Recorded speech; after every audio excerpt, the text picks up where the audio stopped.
చెప్తా ఉన్నాయాల నా కంఠంలో ప్రాణం ఉన్నంత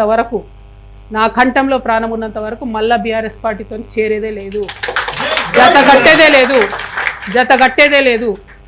2014 నుంచి తెలంగాణ వచ్చినప్పటి నుంచి నేను అధికారంలోకి వచ్చేదాకా అన్ని రివ్యూ చేస్తాం. కేసీఆర్ గారు గవర్నమెంట్ ఇచ్చింది రివ్యూ చేస్తాం, రేవంత్ రెడ్డి గారు గవర్నమెంట్ ఇచ్చిన భూములు కూడా రివ్యూ చేస్తాం.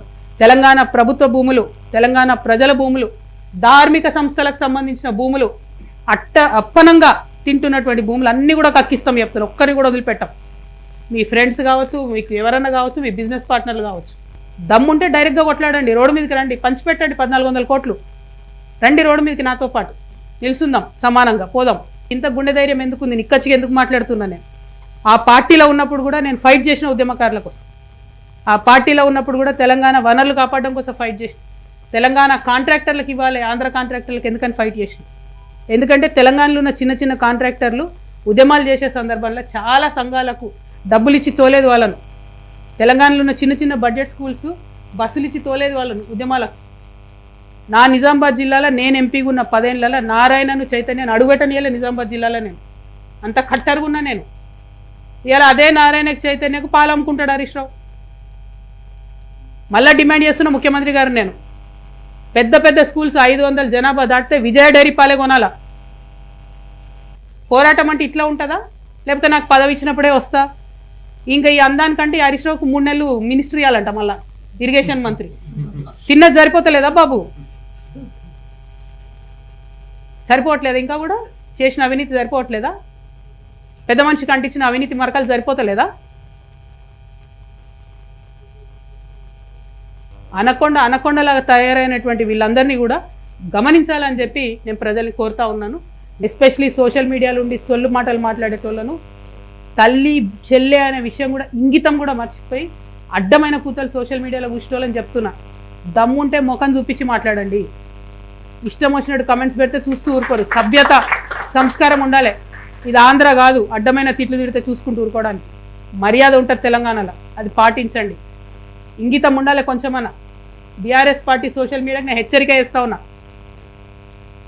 మీ ఇంట్లో కూడా తల్లి ఉంటుంది, మీ ఇంట్లో కూడా చెల్లె ఉంటుంది. దమ్ముంటే ఇష్యూ మీద మాట్లాడండి.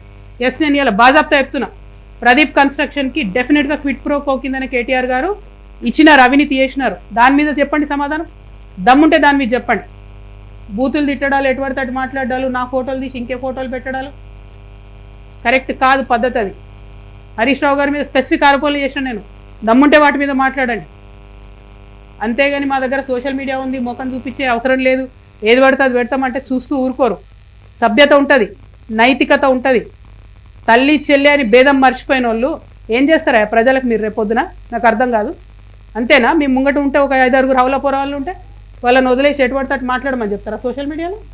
అసలు టోటల్ బీఆర్ఎస్ పార్టీకి అవినీతి మరకలు అంటడానికి, టోటల్ కాళేశ్వరం ప్రాజెక్టులో అవినీతి అనకొండ అయినటువంటి హరీష్ రావు గారు వచ్చి పల్లికి తీసుకుంటే ఆయన ప్రెస్ మీట్ పెడతాడు.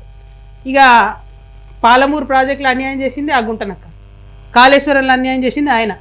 ఈయననే తప్పు చెప్పి ప్రజల్ని డైవర్ట్ చేస్తుందంటే ఆయన వచ్చి ఆ డ్రామా ఇంకొంచెం పెంచి ఆయన ఏందేందో మాట్లాడిపోయాడు. నేను అంటున్నా కదా, అదే గుంటనక్కను ఎవరి వల్ల అయితే అవినీతి జరిగిందో ఆయననే ముందట పెడుతున్న బీఆర్ఎస్ పార్టీ ఈ జన్మల బాగుపడదు, ఈ జన్మల అధికారంలోకి రాదు. ఇవాళ అవినీతితో కూరుకుపోయి ఉన్నటువంటి విషయాన్ని బయట పెడతా ఉన్నాను నేను చాలా స్పష్టంగా. వీరొక్కరే కాదు, నిన్న మొన్న కూడా చూస్తూ ఉన్నాం, చాలా విషయాలు బయటకు వచ్చినాయి. కేటీఆర్ గారు వారి స్నేహితుడి కోసం పర్మిషన్ ఇవ్వడానికి మరి ఎన్ని రకాలుగా అదలా బదిలీ జరిగిందనేటటువంటిది అన్ని పత్రికలలో చాలా ప్రముఖంగా వచ్చింది. ఇన్ని రోజులు నేను చెప్పలే చాలా విషయాలు. ఇవాళ ఎందుకు చెప్తా ఉన్నా అంటే, అన్న మాట్లాడుకుంటూ ఒక మాట చెప్పారు మా జనార్దన్ అన్న గారు, మేము పార్టీ పెట్టుకున్నాం, మమ్మల్ని మీరు పార్టీలకు వెళ్ళి తీసేసి అవినీతి గురించి మాట్లాడినందుకు. నేను ఆగిపోలేదు కదా, నేను సాగాలి కదా, ప్రజల మధ్యలో ఉండాలనుకుంటున్నా. నేను నా పార్టీ పెట్టుకున్నాను, ఎలక్షన్ కమిషన్ పోయినాను, నా పని నేను చేసుకుంటున్నా. ఎలక్షన్ కమిషన్కి 1000 కంప్లైంట్స్. మరి భయం లేదన్నారు కదా, నేను పార్టీ పెట్టుకుంటే మీకు ఇబ్బంది లేదన్నారు కదా, మేము అడిగిన ప్రశ్నలకు ఇంతవరకు జవాబు చెప్తలేరు కదా, మరి ఎందుకు ఈ చాటుమాటు వెన్నుపాటు వ్యవహారాలు? ఎవరన్నా మీలాంటి పత్రికా మిత్రులు మా వార్త రాస్తే సిగ్గు లేకుండా గుంటనక్క ఫోన్ చేసి ఎందుకు వేస్తాను, ఎందుకు వేస్తున్నారు వార్తలు ఏకండి. అదేవిధంగా ఇంగ్లీష్ మాట్లాడతాడు కేటీఆర్ సార్ కాబట్టి, ఇంగ్లీష్ వాడు ఎవడన్నా వార్త వేస్తే ఢిల్లీకి ఫోన్ చేసి ఎందుకు వేస్తారని నేను అడుగుతాడు ఇంగ్లీష్లో. వాళ్ళు ఫోన్ చేసి చెప్తారు నాకు. ఇంత సిగ్గులేని వ్యవహారం ఎందుకు? ఒక ఆడబిడ్డగా నేను చాలా ధైర్యంగా ప్రజల మధ్యలో ఉంటాను, నేను వెళ్తున్నా. ఆంబోతుల్లాగా అడ్డగాడిదల్లాగా ఎందుకు నా కాళ్ళల్లో కట్టెలు పెట్టే పనులు చేస్తున్నారు నాకు అర్థమవుతలేదు. ఏం అవసరం ఉంది మీకు? ఒక్క ప్రశ్నకైనా సమాధానం చెప్పిరా నేను అడిగిన వాటికి? ఇంకా నేను ఎక్కడ కూడా పర్సనల్ ఇష్యూస్ మాట్లాడను కూడా, నా ప్రాణం పోయినా. కానీ ఆ బీఆర్ఎస్ పార్టీలో వీళ్ళిద్దరు జోడెడ్లలాగా నడపాల్సిన వాళ్ళు ఇద్దరు కూడా దున్నపోతుల్లాగా ప్రజల ఇష్యూలు మర్చిపోయి కేవలం అవినీతి ఇష్యూస్ మాట్లాడడం, ఇప్పటికి కూడా అడ్డగోలుగా అవినీతి పరులను కాపాడడం. మొన్న నేను ఉద్యమకారుల పక్షాన పోయి అక్కడ ఉద్యమం చేస్తున్నా అండి. ఏం డ్రామా చేసిండ్రు కాంగ్రెస్ బీఆర్ఎస్ కలిసి? అంటే మీకు ఆ పూటకు నన్ను ఆపడానికి, ఉద్యమకారుల వార్తలు రాకుండా ఉండడానికి అయితే కాంగ్రెస్తో జత కడతాడు, అయితే బీజేపీతో జత కడతారు. ఏముంటుంది నీయతు న్యాయం ఏముండదా? ఒక పార్టీకి ఒక లైన్ ఉండదా? ఏంటది డైరెక్షన్లెస్గా పోయి అక్కడ డ్రామా. ఆయన గుంటనక్క కింద పడ్డాడట, ఈయన పోయి ఆయనను పరామర్శించిండట. ఆ ఏడ కింద పడ్డాడో ఏమైందో అసలు ఎంత విచిత్రం అంటే ఆ రోజంతా మీరు చూస్తే ప్రతి ఒక్కరికి ఫోన్లు చేసి మీరు ఉద్యమకారుల వార్తలు వేయొద్దు. ఎందుకు వేయొద్దు? వచ్చేదా తెలంగాణ ఉద్యమకారులు లేకపోతే? మీరు మాట్లాడతలేరు. నేను ఒత్తిడి తెస్తున్నా కాంగ్రెస్ ప్రభుత్వం మీద, ఉద్యమకారులకు ఇచ్చిన మాట చేయాలని. మీకేం ప్రాబ్లము? మీరెందుకు అడ్డుపడతాను? ఇవాళ అడుగుతా ఉన్నా నేను. 1400 కోట్లు ఇవాళ బీఆర్ఎస్ పార్టీ అకౌంట్లు ఉన్నాయి కదా, అవి క్విట్ ప్రోకి కింద వచ్చినాయి కాదా? అవినీతి సొమ్ము కాదా? ఆంధ్ర కాంట్రాక్టర్లు ఇచ్చినాయి కాదా? పంచండి. అవినీతి సొమ్ము అంతా కూడా అమరవీరుల కుటుంబాలకు పంచండి. కుటుంబానికి ₹1 పంచండి. రండి, పంచిన తర్వాత అప్పుడు గ్రౌండ్లకు రండి, నాతో సమానంగా ప్రజల మధ్యలోకి వచ్చి నిలబడండి.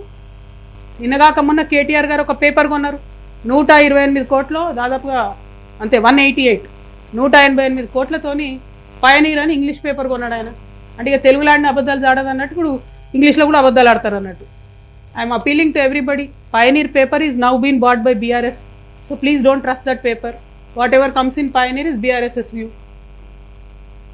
ఏంది ఇది? పత్రికలు కొంటాం, యూట్యూబ్ ఛానల్ కొంటాం. ప్రజాబలం ఉండాలి, గుండె ధైర్యం ఉండాలి, ధనబలం ఉంటే ప్రదర్శించుకోండి అవసరమైన కాడ. మొన్న ఇక్కడికి వస్తే కూడా ఫ్లైట్లో వచ్చిపోయారేమో కదా, హెలికాప్టర్లలో వచ్చిపోండి. మేము సామాన్యులం, మేము కార్లలో పోతున్నాం. పాయింట్ అది కాదు. పాయింట్ ఏంటంటే ప్రజల మీద, ప్రజా సమస్యల మీద పోటీ పెట్టుకోండి మాతో. మా కాళ్ళల్లో కట్టెలు పెడితే ఏమొస్తుంది? హెచ్చరిక వేస్తా ఉన్న బీఆర్ఎస్ సోషల్ మీడియాకు, కాళ్ళు ఇరగొడతాం బిడ్డ, చెప్తున్నా. మీరు అందరు ఎవరో తెలుసు మాకు. లైన్ దాటొద్దు, విమర్శించండి, నో ప్రాబ్లం. దమ్ము గుండె ధైర్యంతో విమర్శించండి. కానీ బూతులు తిడతామంటే చూస్తూ ఊరుకోము, కాళ్ళు ఇరగట్టి చేతిలో పెడతాం చెప్తున్నా.